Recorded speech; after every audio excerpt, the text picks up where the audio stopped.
Hey, what's up everybody? Jake here and welcome to the hobby. We're back with the Pokemon investing series, the series where I actually invest in Pokemon cards looking to make money. Our goal is to buy cards and they go up, baby. No going down here. We only want cards that go up in value. And I really cooked this month. My goal was to actually go outside of the box. We really bought some cards that I think are actually underrated, undervalued right now because, right, the hobby is so hot right now. What could possibly be undervalued? So as you guys can see, the investing portfolio is currently valued at $19,000. That is legit cold hard cash, guys. And we did spend a lot of money both in January and February to get us to this point. And I'm actually excited because we actually, looking at the numbers, we're right at around a 15% ROI, which is really impressive for how much money we've dumped on it so far. And we'll look at the whole entire portfolio soon, but let me talk about what I cooked on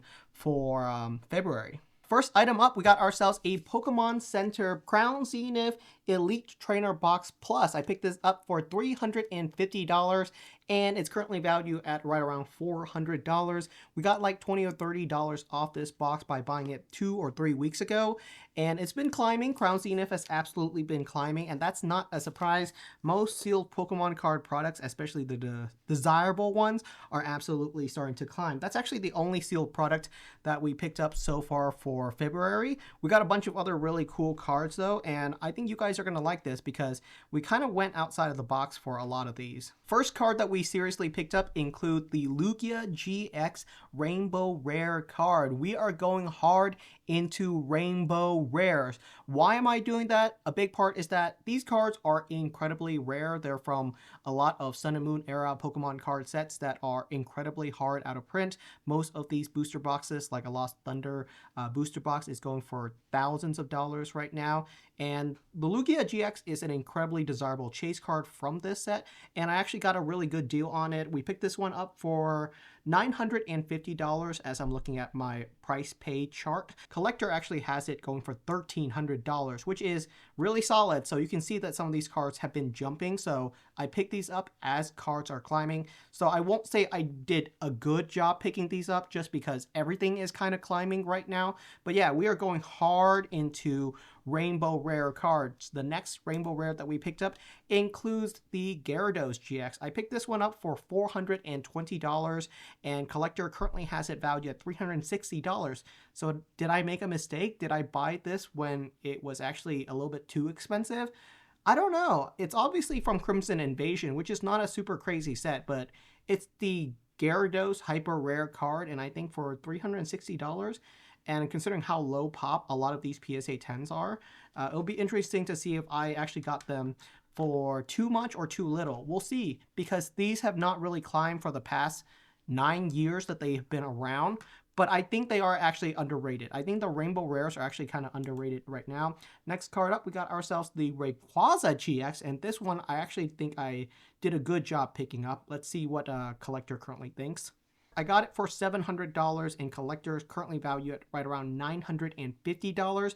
For all of these Rainbow Rare cards, I want them to be up by 50% by the end of the year. Let's see if we can get to that goal. Right now, it looks like I'm up right around 20% on my Rainbow Rare cards. Some of them have absolutely popped off, and you've probably heard me talk about these, so this should not be a surprise. Basically, the cards that I talk about buying are the cards that I bought, which I think is very fair.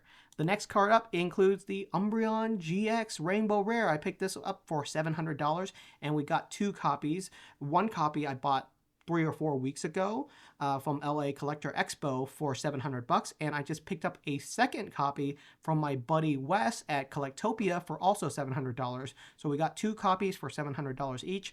Collector currently valued them at $750, so we're barely up on them. I'll just say it, my vendor friend gave me a $50 discount on the current market price. We got ourselves the Espeon GX. This one's currently valued at right around $270. Ice value at right around $250 maybe. So yeah, didn't really do anything super crazy. This next one is actually really interesting. We got ourselves the Sylveon GX. I also value this card at right around $250, maybe $300. But the last copy that sold on eBay went for $700 or something ridiculous. And I wasn't sure why it went for that kind of price. And I think the reason it went for that price was because there aren't any copies of this card on the market. The only other copy I saw on eBay was going for $1,000. So unless you want to buy this card for $1,000, the only way you can pick it up is by bidding on it on the one eBay auction that was available. And so it went for $700, which is kind of ridiculous because that's the same price as the Umbreon GX, which is what I believe to actually be fair, is that all of these other evolution, regardless whether it's Umbreon or Espeon or Sylveon, they should all be right around the same price. The Umbreon V Max being significantly more expensive than all the other EVs. Very strange. We also got ourselves the Leafeon GX, which is currently going for right around $300. I got it for like $250. So we're not really up that much on all of these cards. I want them to be right around $400 at the end of the year. I think $400 is very fair for these cards. In fact, it's still underrated for how rare these cards are, because all of these hyper rare GX, their population reports are currently at below 1,000 copies in a PSA 10. I really cooked on this next one, and I hope you guys enjoy it because this is quite the play. And the next one that I picked up is a bunch of Victory Cup cards. Who thought of picking these up? Because these are kind of dead cards actually, but I think they are super, super underrated. So right now these cards are currently going for right around roughly $150 to maybe $300 in PSA 7, 8, or 9 condition. CGC, same thing. And I think these are super, super underrated. So why are these Victory Cups, I think, underrated? These are prize cards. They are promo cards from the black and white era. And currently, if you look at the PSA population report on these cards right here, guys, there are 50 copies of the third place Battle Road Victory Cup. Graded, not PSA 10s, not PSA 8s, 9s, or whatever. Total copies graded is 50 copies. For the second place Victory Cups, there are 73 copies. For the first place Victory Cup, which is what I picked up, there are 93 total graded copies. 1 PSA 10, 26 PSA 9, 21 PSA 8, and 21 PSA 7, and then it goes down from there. There's less than 100 total graded copies of these cards. These are black and white promo cards. They are trophy cards. You had to win a major Pokemon Regional Battle Road tournament and get first place to get a copy of this card, which is why there's less than 100 copies of them graded in total. Why is this card so cheap? Why is this card so cheap? I get it. Okay, it's not a PSA 10, Jake. There's only a single PSA 10 graded of this card. 26 PSA 9, 21 PSA 8. There is no PSA 10 currently listed on all of eBay. You're going to struggle to find even a PSA 8 or 9. So I had to go with the 8s and 9. So I bought a couple of copies of this Victory Cup. I think this is a really weird play because these cards have never popped off, ever. Would they pop off this year? I don't know. I don't think so. But it's going to be an interesting play because as far as investing go, I would say these cards are incredibly underrated. Help me out. Is my logic currently clicking that these are black and white promo cards from 12, 13 years ago? Some of them are old as 15 to 16 years ago. There's less than 100 copies of them. These are mini trophy cards. They're not the official Pokemon World Championship first place finishes. Those would be hundreds of thousands of dollars. But these are still very solid regional prize cards.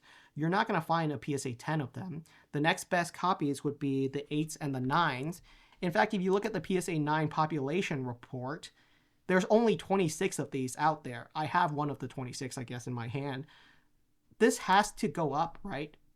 Unless I'm crazy. Obviously, no one knows about these. But I just don't see a world where these would not be considered underrated right now. At $100 to $200, I think they're an absolute steal. So I bought a lot of copies of these, and I think this is going to be my current biggest investing play because the downside is very low. I mean, these aren't going to go down. They're flat right now, but the upside potential is really high because what would I value this card at? If you just told me the facts about this card, This is a Victory Cup regional prize card. First place, it features Victini, Tepig, Oshawott, Snivy, 3 starters, in front of a giant golden trophy with confettis flying everywhere.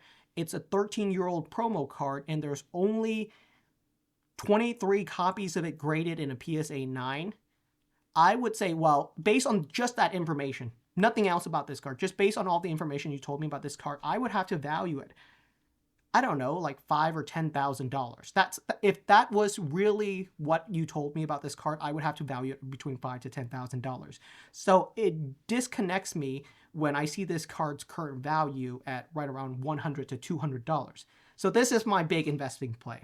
I think these cards have the biggest upward potential with the lowest downside right now. And I think that's what investing is. If Pokemon card investing does actually work, if buying Pokemon cards, buying targeted cards can actually make them go up in value, I think this is probably my smartest play.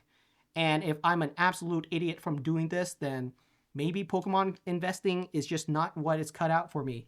But yeah, my goal for this investing series is Pokemon card investing has to outbeat my collection. All of the choices that I make in Pokemon card investing overall has to do better than just buying good cards that I like, right? That's what I mean when I say Pokemon card investing is kind of a lie. I did a video talking about that last month, and most of you guys completely understood what I meant. Some viewers didn't understand, where they said, oh, really, Jake? You think Pokemon card investing is a lie? Does that mean you think Pokemon cards can't go up in value? That's not what I mean. Of course Pokemon cards can go up in value. I'd be crazy if I said Pokemon cards don't go up in value. What I mean when I say Pokemon card investing is kind of a lie is I don't know if being really calculated and picking investing choices actually makes a difference, or whether just collecting cards that you like is all that you really need to do, because it feels like that's all you need to do. If you just collect good cards that you like, probably other people will like them too, and your collection will go up in value.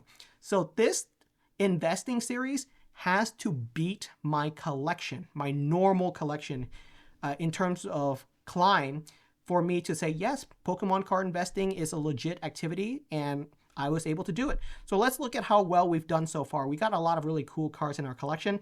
Look at this card going down in value. We really want it to go up in value, not that. I just saw a listing on eBay auction for this card, and it was actually way above $4,000 sold.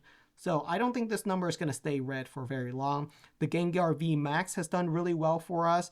The Mew EX has done incredibly well for us. This Japan Pikachu promo card did incredibly well. I bought this card for $2,000 and it's going for $2,500. The Cramorant card we did really well on. We bought a copy of it in a PSA 10 for $300 and it's currently going for right around $400, $450. If it reaches $450, that's our goal price for it for the year. And we're close to reaching that price point. So some of these cards are doing really well. Obviously, we just added all of these hyper rares. And the collections that's doing the worst is the sealed products. The sealed products are doing the worst for us. They basically saw zero climb. But that's also because sealed products is a really safe choice. They slowly climb. They don't really spike up in value as crazy as graded card picks. And I really want to do good graded card picks, because if you pick good graded cards, you should be able to outbeat sealed products. So it'll be interesting to see if I can make good choices to outbeat sealed products. That'll be an interesting choice. And the second big part is, by the end of the year, I want to see if this investing portfolio collection outbeats my regular collection in terms of a ROI. So hope you guys join me for this whole entire journey. Let me know what your thoughts are on my collection picks so far. We did a really good job in January. I think we're going to do an okay job in February. It's a little bit more risky because these Rainbow Rare cards have not really popped off. And obviously the Victory Cup cards have never popped off.